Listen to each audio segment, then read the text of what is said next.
Harri guyyaa ayyaana yaadannoo wareegamaa qulqulluu Giyoorgisiidha. Eebbisaa fi araarsummaan isaa hunduma keenya irra waliin kan bulu haa ta'u hanga bara baraatti. Ameen. Maqaa Abbaa, maqaa Ilmaa, maqaa Hafuura Qulqulluu, Waaqa tokko. Ameen. Gaafa guyyaa 23. Harri guyyaa ayyaana yaadannoo wareegamaa qulqulluu Giyoorgisiidha. Eebbisaa fi araarsummaan isaa hunduma keenya irra waliin kan bulu haa ta'u hanga bara baraatti. Ameen. Wareegamaa qulqulluu Giyoorgisii. Kan dhalate biyya Filisxeem iddoo Liidaa jedhamtutti bara 277ttidha. Giyoorgis jechuun urjii, ifa, labata wayinii, aduu jechuudha. Abbaan qulqullichaa Zorontos, haati isaa immoo Tewoobistaa jedhamu. Maartaa fi Diisiyaa obboloota jedhamanis qaba ture. Abbaan isaa kiristaana yoo ta'u qondaalaa biyya bulchuu ture. Yommuu qulqulluu Giyoorgis waggaa 10 guutuu abbaan isaa du'ee qondaalli biraa amantaan isaas kiristaana ta'e tokko muudamee ture. Erga abbaan isaa du'ee booddees qondaaltichi kun Giyoorgisii mana isaatti fudhatee guddise. Innis yeroo sanatti wanta dargaggeessi tokko raawwatu waan akka guluffii fardaa, darbannaa eeboo waan hundumaa baratee nama jabaa ta'e. Diinni isaas kan jala hin dhaabanne, ani loltuun Kiristoos isiniif dhufeera jennaan hundumtuu ni bittinfamuuf turani. Qondaalli sunis Giyoorgis waggaa 20 yommuu guutu mucayyoo isaa umuriidhaan waggaa 15 taate kaadhimee fi fuudhee akka waliin jiraatu biyyas akka bulchu barbaadee ture. Innis waanuma hunda qopheessee walitti fuudhuuf osoo jedhuu fedhii Waaqayyoo waan keessa hin jirreef qondaaltichi du'aan boqote. Qulqulluu Giyoorgis garuu erga gadda isaa raawwatee booda gara mana isaatti deebi'ee gale.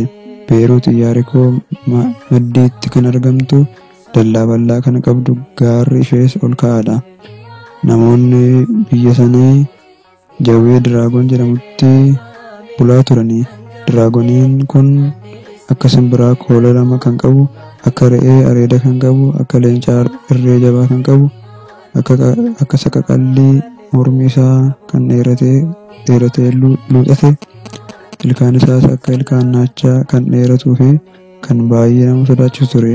Yeroo beelees bineensotaaf bishaan keessatti argaman nyaachaa ture. Warri biyya sanaas sodaa irraa kan ka'e ijoollee dubartii isaanii gabbaraafi turani. Warri biyyaas erga ijoollee dubartii isaanii dabareedhaan kennaniifi fixanii booda gara bulchaa biyya sanaa dhaqanii, egaa akkuma beektan ijoollee keenya kenninee fidneerra. Kana booda immoo wanta kenninu hin qabnu. Haadha warraa keenyattis immoo akka hin dabarre ni sodaanna waan ta'eef nuti biyya kana gadhiisnee baduu nuuf wayya jedhaniini. Bulchaan naannichaas dubbii kana yommuu isaan irraa dhaga'u, amma dabareen kan kootii, ani intala koo nan kennaafi jedhee namoota kana jajjabeesse. Intala isaa baasee Diraagonichaaf laachuuf mukarratti hidhaniifi. Yeroo kana mucayyoon mukarratti hidhamtee osoo boossuu qulqulluu Giyoorgis immoo yeroo karaa saniin darbu ishee argee, maal taatee boossa jedhee ishee gaafate. Isheenis seenaa jiru hundatti himte. Yeroo muraasa boodas Diraagonichi akka dhufee ishee nyaatu, isas yoo achitti argee akka isa nyaatu, kanaaf dhufee akka naannoo sanaa sokku akeekkachiiste. Yeroo kana qulqulluu Giyoorgis inni ana nyaachuuf aangoon irratti hin qabu jedhee dhufaatii Diraagonichaa eeguutti ka'e. Akkuma barate Diraagonichi sun dhukkee kaasaa haala nama sodaachisuun lafa sochoosaa fi sigigsaa iddoo intalli nyaatamuuf qophoofteef sanatti dhufe.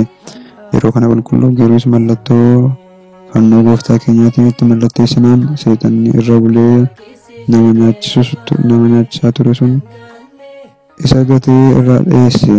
Diraagonichis humna dhabee laashee. Qulqulluu Giyoorgisis wadaroo intalli ittiin hidhamte sana irraa fudhatee morma Diraagonichaatti hidhee inni fardarra taa'ee intala immoo wadaricha qabsiisee Diraagonicha harkisaa gara magaalaatti ba'anii. Uummannis qabamuu Diraagonichaa yoo argan nu ficcisiisuufi jedhanii baay'ee sodaatanii. Kanaanis uummatichi Giyoorgisiin Waaqa keenya maaf hiitee jedhanii itti dheekkamuutti ka'anii. Innis Waaqni keenya kana jedheeni. Innis Waaqni keenya kana jedheeni. Eeyyeen nuti Waaqa keenya hin dhiisnu jedhanii deebisaniifi. Innis erga Waaqni keenya kana jettanii gadhiisanii isin fichisiisa. Waaqni keessan sana isa samiif ardii uume malee uumama kana miti jedheeni. Isaanis sodaarraa kan ka'e yoo diraagonii kana ajjeeste malee akkamitti amanna jedhaniini. Innis diraagonicha waraanee fuula isaanii duratti ni ajjeese. Uummatichis yeroo kana Kiristoositti ni amananii. Bakka diraagonii itti ajjeese kanattis qulqulluu Giyoorgis bataskaana 2 uummataaf ni ijaareefi. Yeroo kanattis mootiin Faarsii yookiin Baabiloon mootota 70 walitti qabee waaqa harkee 70 dhaabee itti sagadaa ture. Qulqulluu Giyoorgisis ani qondaalummaa abbaa koo fudheen dhufa jedhee gara mootota sanaa deeme. Yeroo achi ga'us yommuu isaan waaqa harkeef sagadan argee garmalee gadde. Innis hinaafa guddaa Waaqayyoof qaba waan ta'eef qabeenya isaa hunda namoota rakkataniif erga hiree booda gara mootota kanaatti ol seene. Ani loltuun Kiristoos dhufeera jedheeni. Mootichis dubbii kanatti danqamee hanga yoonaa namni akkas nuun jedhee hin agarre. Ati immoo eenyu ilma eenyuuti eessaa dhufte jedheeni. Qulqulluun Giyoorgis immoo deebisee mootichaan ani fatii tokkummaa maal qabna? Ani warra amanedha jedheeni. Mooticha waliinis kan turan abbaa isaa Zorontos beeku waan ta'aniif kun ilma Zorontos qondaalaa Liidaati jedhanii mootichatti himanii. Mootichis yeroo kana Waaqa keenya Apoloonitti yoo bulte biyya 10 irratti bulchaatti taasiseen si muudaa jedheeni. Giyoorgis garuu aangoon kee achitti si biratti haafuu jedhee deebiseefi. Mootichis aaree rakkinoonni hedduun akka irra ga'u taasise. Nafa isaas mummurtuu yookiin magaaziin akka kukkutamuu taasise. Kophee sibiilaa kan luka namaa urus kaawwachiisanii irra deemi jedhuun ture. Kanaanis Giyoorgis foon nafa isaa ciccitee dhiigni isaa lola'ee lafeen isaas caccabee du'aaf ni ga'e. Waaqayyo immoo ergamaa isaa ergeefi ni fayyiseeni. Irra deebi'ees mismaara 70 waraane. Ibiddaan gubee mataa isaas buruksaadhaan yookiin madooshaan rukkutee garaa isaa irrattis dhagaa hidhee akka lafarra gaggaragalchan hammeenya akkasii irratti raawwate. Gooftaan immoo nafa isaa qaqqabee ni fayyise. Ammas wanta hamaan sitti dhufuuf jira. Maqaa koofis yeroo 3 ni duuta. Afuraffaa irrattis ni boqotta. Qabsoora keen jabaadhu jedheeni. Mootichi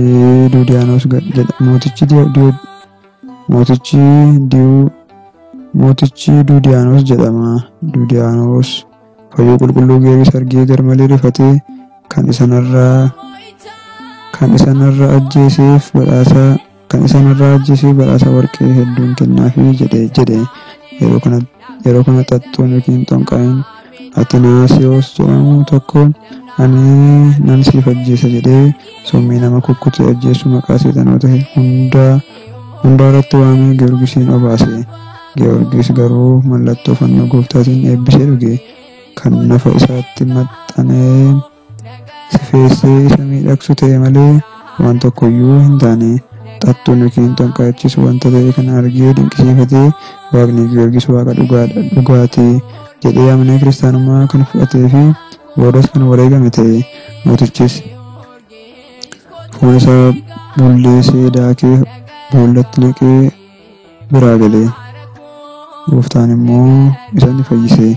Giyoorgis immoo mooticha dura dhaabatee gooftaan na fayyise jedheeni. Kana boodas abidda itti qabsiisee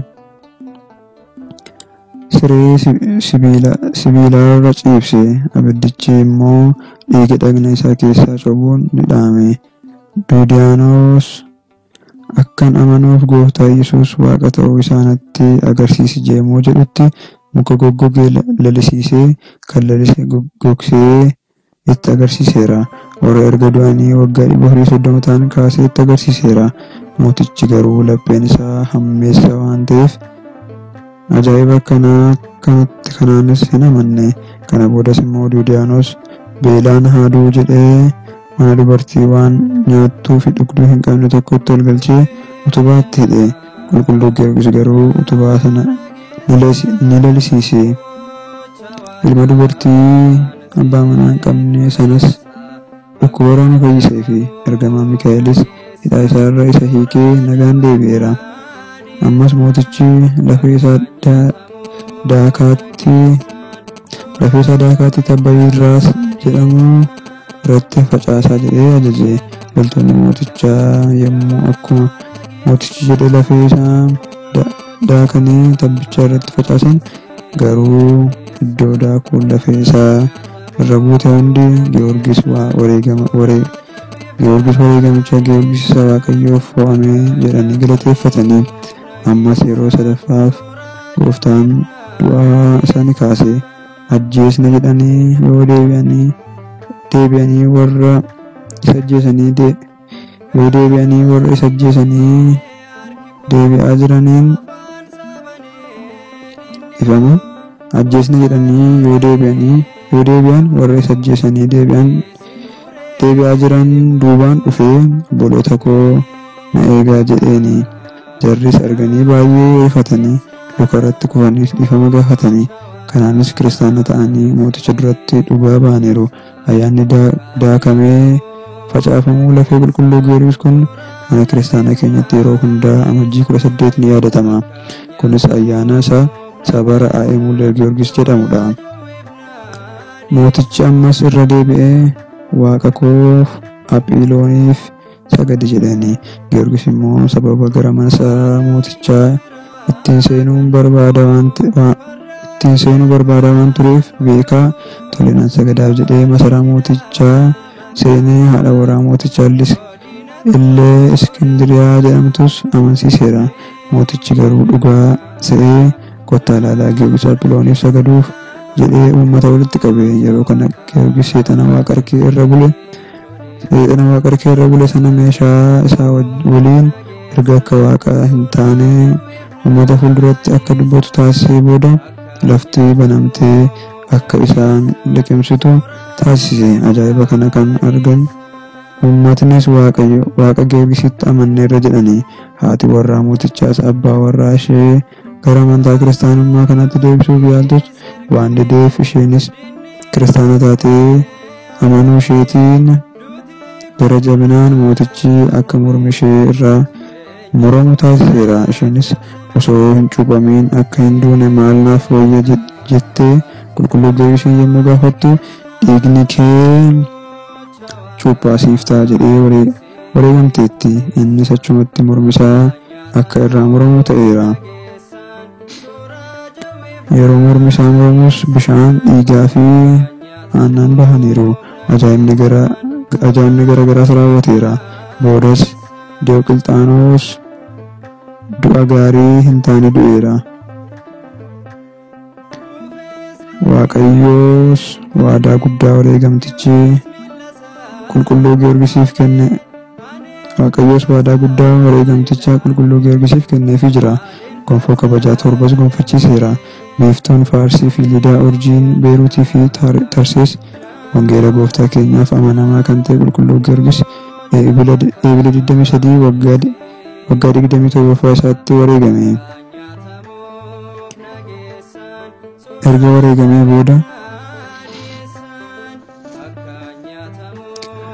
wareegamee booda bartoonni isaa dooniitti fe'anii gara biyya iddoo dhaloota isaa Liidaatti fidanii.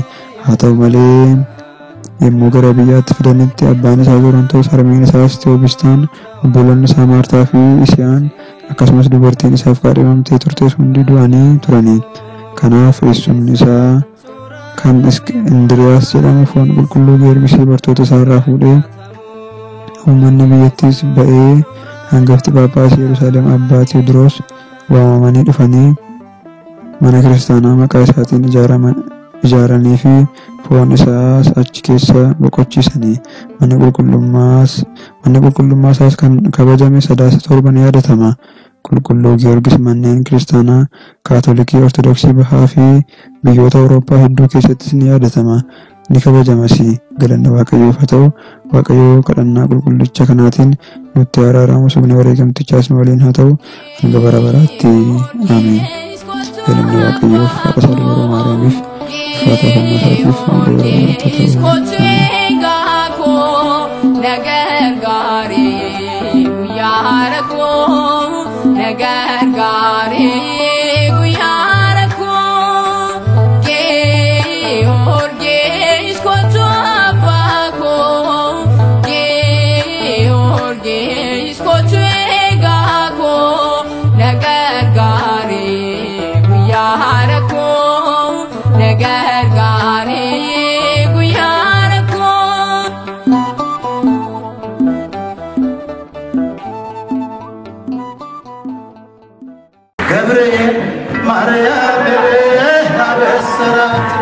Abesserat, when diligent to